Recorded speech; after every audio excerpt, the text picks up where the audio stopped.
Hello and welcome to the exciting 5th season of Detroit Performs. I'm DJ Oliver, your host, kicking things off in style at the Museum of New Art, otherwise known as MONA. Now MONA is one of a kind in that it can be a pop-up museum in and around Detroit, but its mainstay location is right here in Armada. I'm going to be taking you through some art throughout the show, but right now, let's get to our artists. First is Matthew Richmond, a designer who creates dresses so beautiful they've been seen on runways and in fashion events. From afar, they look like fabric, but look closer and you'll see just how unique they are.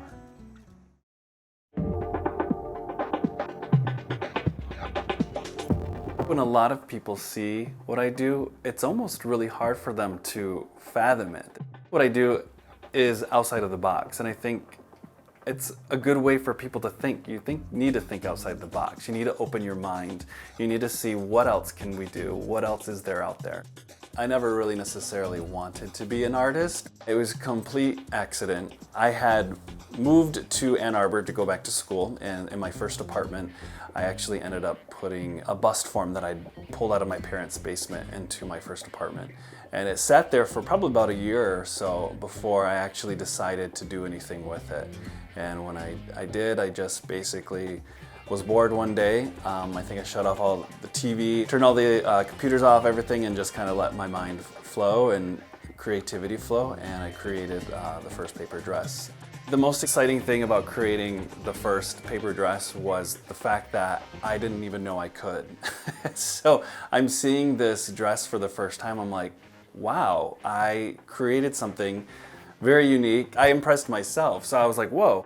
I kind of figured it might be part of my calling. And then in like 2010, 2011 is when I actually established the paper dress code. Even though the company is the paper dress code, obviously I have an umbrella of materials that I work with.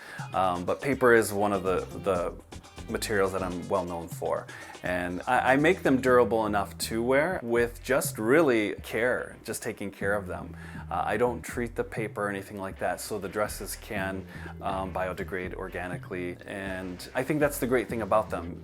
A lot of people like the dresses when they're brand new, crisp and clean, and they actually take on a whole different look and style as the dress ages.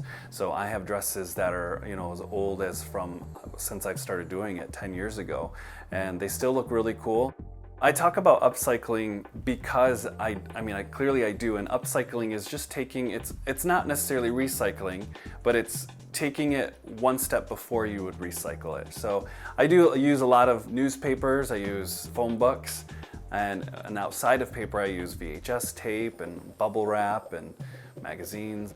My creative process is really funny. Occasionally I sketch. Generally when I'm working with clients, they would like to see kind of like an idea of what the dress will be like. And so I will sketch things out for them. And a lot of times I will create from my mind.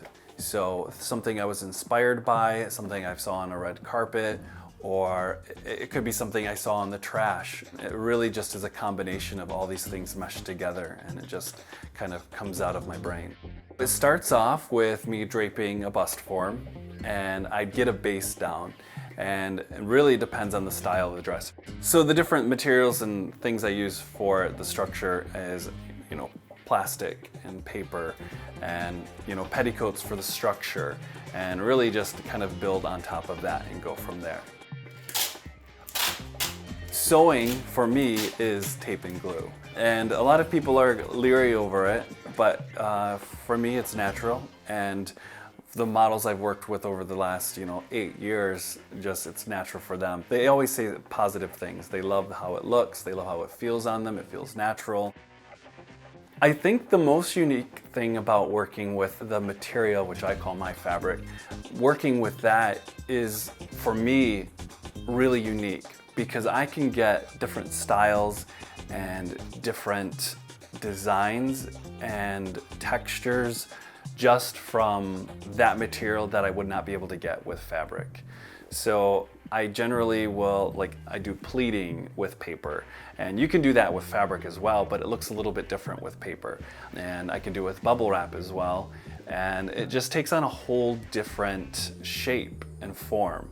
where if you were to create with fabric, it may just lay flat depending on what fabric you're working with. For instance, I worked with this car interior material, and it was like a faux leather. And I started pleating it, but it wouldn't pleat like paper, which I wanted it to, but it wouldn't, just because it had this foam backing on it. And so it started popping out like a flower petal. So I said, hey, this looks even better than what I originally planned on for. So I ended up cutting around the hard shapes and making these giant flower petals. And then it turned into this gorgeous, beautiful dress and ended up being featured at the auto show. I'm basically designing the dresses for a unique niche. So it's not like everyday person's coming to me. It's somebody who wants something different. And that was one thing that I actually struggled with in the beginning, was finding out who is my customer. And I've really discovered that my customer are businesses, other people who are looking to market themselves. It feels great to create from someone's logo, because I don't think in the beginning of the process, when I'm contacted by someone who wants something made out of their logo, for their business, I don't think they really know what they're getting into when they first do it. They see it and they're kind of fascinated by it, and then it's almost like they're taking a leap to do it. And when they do, they're very excited, and they definitely reap the benefits of it. And I know it sounds odd to say that, but it's not every day you see someone walking around in a paper dress. So when a company has a dress made out of their logo, and then they bring in a model wearing this dress, people are fascinated by what this person is wearing. And then on top of that, they're seeing this dress out of your logo. And it's like I said, it's a walking billboard. With Art Van Furniture, I like to, specifically with businesses, I want their logo or whatever they're trying to convey featured on the dress. So I'll make sure, like, maybe different types of furniture, or there's sometimes pops of different sayings in the fall catalog. For instance, it might say modern style or something like urban, and I'll make sure that these are popping on the dress, because I know that in their catalog, that's what they're trying to convey. I created this business from turning off technology and really focusing on my creativity. This whole idea of paper dress code came from, really just me being bored, if you want to really get down to it. So I think that's really unique. So I always encourage people to, shut your phone off. I'm guilty of it myself. I'll thumb for hours of a day through my phone, and really, it's like, why? And it gets so boring at some points, and it's like, who cares? Shut it off and live a little and see what you can do.